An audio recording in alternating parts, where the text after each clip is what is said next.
Okay, so I'm about to demonstrate the DAB Pioneer radio system that we now have featured in this Coachman vehicle. First off, the fascia's slightly out of the system. I'm going to just click it into place, which is that. And I'm now going to hit the source button in a second. So it's come on a little bit by itself. So this is in like the setup mode at the moment. I'm going to hit source, which is the top left-hand button. And here we go, digital radio. So it's been rather lucky because I have actually got this system already programmed in. Normally I have to program the different bits and pieces, but there you go, DAB. We're on to classics, third station of 22, fourth station of 22. So it's got 22 stations that it's tuned into already, and that's straightforward.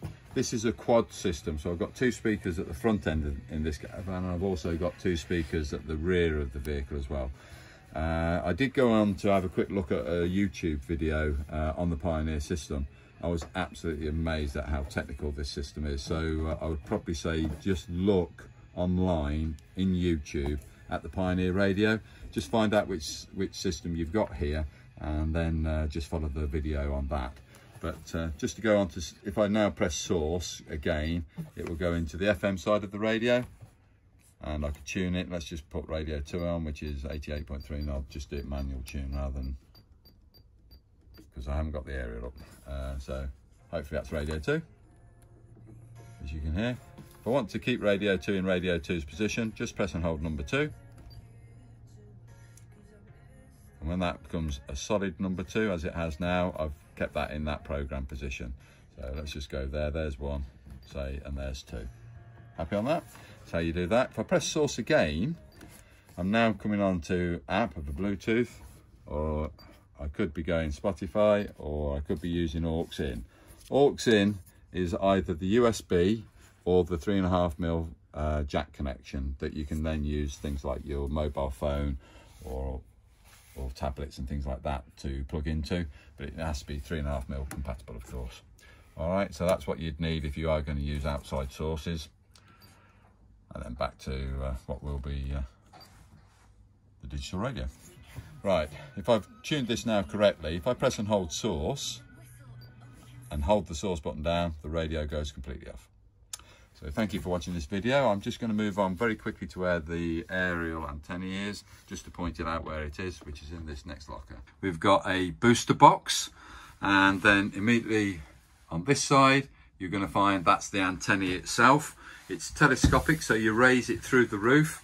To be able to do that, you actually just undo this lock nut here, like so, and then that will retract, or you could extend it up accordingly. And then once you've found the desired position, you just lock that off as a lock nut, and that retains it in place. You might need to change the position of the aerial. Now what I'm referring to, the aerial at the moment is horizontal, like so, and you can change the pitch of the aerial to make it vertical. And the way you do that is you rotate this particular handle here, and as you can see, that green section now has moved and is changing into red with a V in the middle of it. And that's it, that's now vertical. So I've now changed the pitch from a horizontal plane to a vertical plane of the aerial. And in certain areas you will find that's a better reception.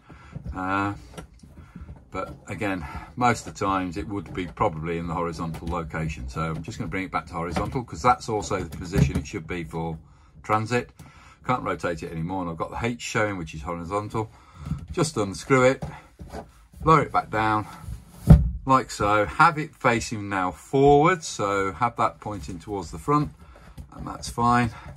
Lock it off, and that's the transit position. But I want you to imagine that that is now raised and in use. What you do on the booster box, there's a switch which is literally right on the top edge, which is going to be difficult for me to show, so I might do it as a still picture in a moment, just to show you that you can turn it on and off and what you need to do.